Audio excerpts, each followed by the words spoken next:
तर सरसंघचालक मोहन भागवत आपण या ठिकाणी पाहताय। मोहन भागवत मतदानासाठी सध्या पोहोचलेले आहेत।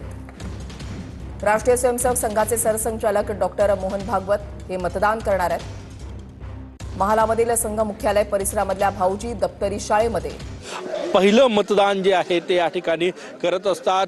हा संदेश आहे सगळ्या तरुणांना की लोकशाहीचा हा जो सुंदर उत्सव आहे, महोत्सव आहे, यामध्ये सगळ्यांनी सहभागी व्हावं, सगळ्यांनी मतदान करावं, ही प्रेरणा जी आहे ते या ठिकाणी देण्यासाठी आपण बघू शकतो 7:30 वाजता मतदानाची प्रक्रिया सुरू होत आहे। त्याच्या पूर्वीच 10 मिनिटं आधीच सरसंघचालक डॉक्टर मोहन भागवतजी या ठिकाणी भाऊजी दप्तरी उच्च प्राथमिक शाळा नागपूर महानगरपालिकेची या ठिकाणी आपल्या मतदान केंद्रावर पोहोचलेले आहे आणि मतदान जे आहे ते या ठिकाणी करणार आहे। पुढच्या 10 मिनिटात त्यांचं मतदान जे आहे ते होणार आहे। सगळ्यात महत्त्वाचं म्हणजे यावेळेस मतदानाचा टक्का नागपूरचा वाढणार का, हा सगळ्यात मोठा प्रश्न आहे। गेल्या वेळेस 54% मतदान होतं। 9 वर्षानंतर ही निवडणूक होते। अनेक तरुण मतदार, फर्स्ट टाइम मतदार महानगरपालिकेसाठी मतदान करणार आहे आणि त्यामुळे या मतदानाचा टक्का वाढवण्यावरही प्रशासनाचा भर होता। त्यामुळेच आपण बघू शकतो सगळे मोठे नेते जे आहेत ते